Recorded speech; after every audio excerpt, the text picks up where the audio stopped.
So, if you're like me, you've noticed a little bit of a trend in the people that leftists like to hold up in their praxis.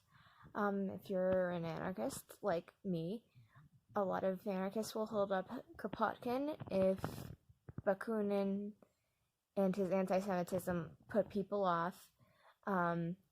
If you're communist, there's Marx and Lenin and Stalin and Assad and Mao.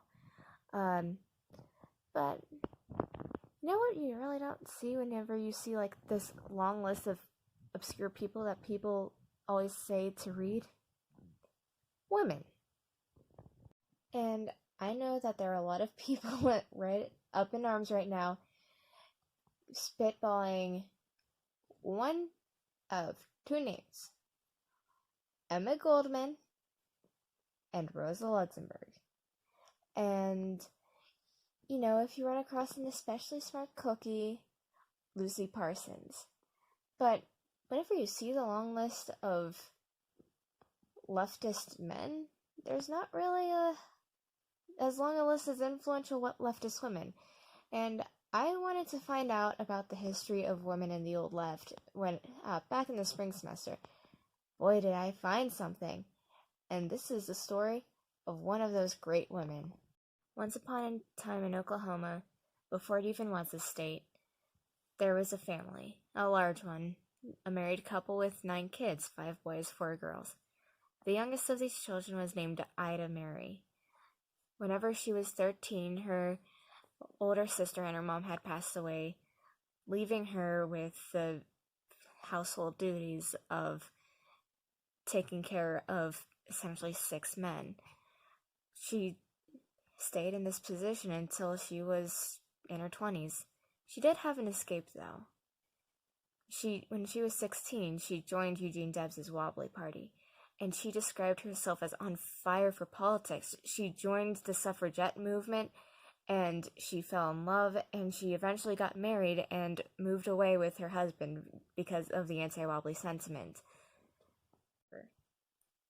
Quick note before we continue with this route, back in the 1930s and 40s, a lot of people that we today would consider feminists on the left did not consider themselves feminist. It was a very tainted term at the time by all the white supremacy and liberalism of the suffragette movement. For this reason, I will at no point be calling Ida Mary Inman a feminist, and I ask that you don't either. It's just kind of seems respectful for her wishes at the time. By the late 30s, Ida, who now went by her middle name Mary, and her husband went out to California. Her husband was a lineman, and Mary was working on her opus. So, also another note, the Communist Party that we know today, the one that we all like to make fun of, it's not the same one that it was back in the 30s and 40s, obviously. So, back in the 30s and 40s, they had a special opinion on the women question. So, like a lot of communist organizations, they supported women's rights in name, but they did have a tendency to have a particular depiction of women. Women to the Communist Party in advertising material were either depicted as mothers and housewives or as sex objects, which for people who seemed to want to be fully egalitarian wasn't great. So they kept the social hierarchy intact.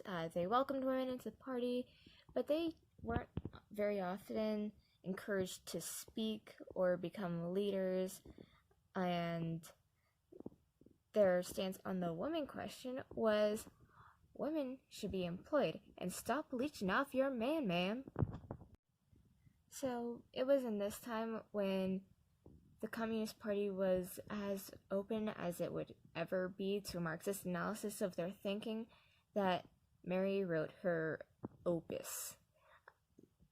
Her essay was in Women's Work. It talked about how housework was real productive work and how women's marginalization was rooted in the devaluation of child rearing and housework. It talked about sex work and how that was real work and how it was so influenced by big business and how it reinforced the opinion that men needed to protect women and that's why they needed pimps. It was so amazing. It talked about manufactured femininity, which was how raising boys and girls so differently contributed to toxic masculinity and femininity and unionizing women and making community nurseries and kitchens and laundry. Really, it was almost revolutionary.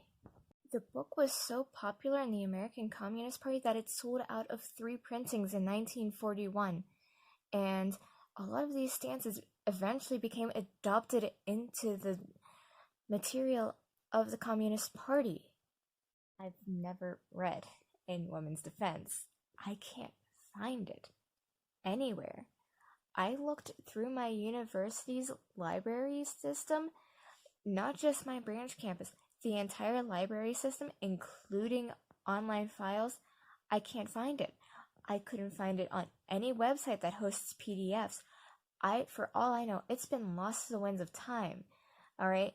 The only reason I know this text exists is because I went searching for the history of women in the American left and came out with this facsimile PhD dissertation by Kate Weigand. Really, it's excellent. It's Vanguards of Women's Liberation. I highly recommend you read it. But if this was so popular, why can't I find it anymore? At first, the party accepted this thesis about, unionizing women and housewives and everything. But eventually, they rejected this wholly. And as a result, Mary's work has been completely lost. So, why did the Communist Party decide to reject her work? Like I said, back then, the Communist Party mostly had a little bit of a reductionist point of view on women. Their main theory came from Engels's The Family and the State, or something like that, and essentially it boiled down to women are oppressed because they can't get jobs and they're isolated to their homes. So if they get jobs and join the workforce and be productive like everyone else, they'll be equal. And Kate's theory of productive housework didn't exactly mesh with that.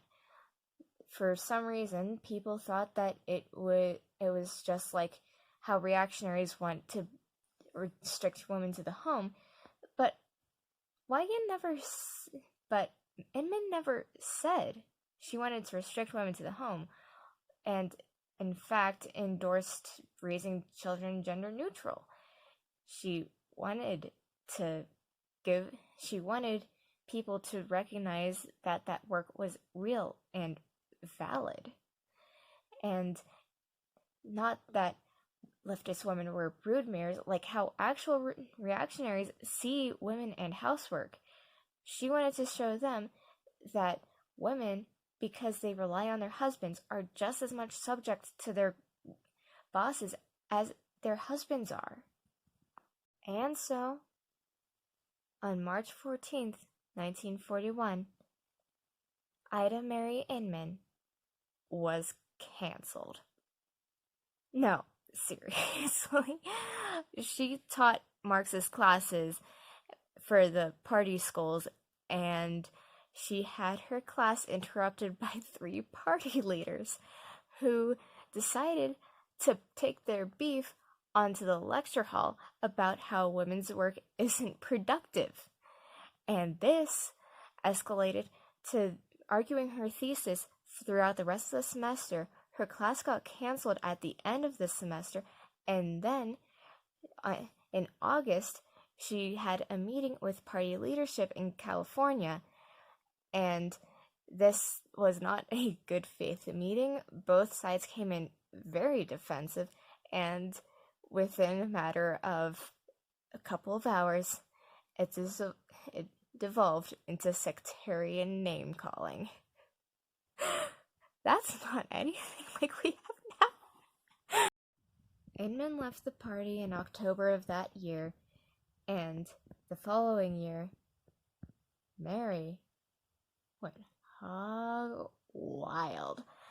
She published Women's Power, which I also haven't been able to find, which was kind of like subtweeting the whole drama. And then one of the party leaders who interrupted Inman's class decided to subtweet her right back with on the women question, which she wrote with other people, to which Inman quote tweeted with her 4-year paper, Things for Women to Know. I'm not making any of this up. Leftist beef has always been like this.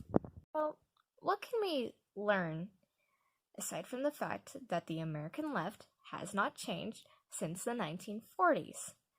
Well, I think that maybe it's just my bias as an anarchist, but whenever you have these large parties with set doctrines, this was always going to happen. As soon as something clashed with party doctrine, Inman was discredited and almost kicked out of the party because she had to resign. And I think that what we see and what we call as canceling isn't really what Inman went through. What she went through was publishing something that was a new gender theory, and that that we should be accepting of good faith arguments in these new spaces. But again, that's to say, things like new gender theory, this is not an excuse for the dirtbag left to run around and cry cancellation because they said a transphobic thing. And also, I think that if we want to put in our own praxis, let's do it Inman suggested. Let's have potlucks. Let's communize our laundry. And, let's have group health and let's have group childcare.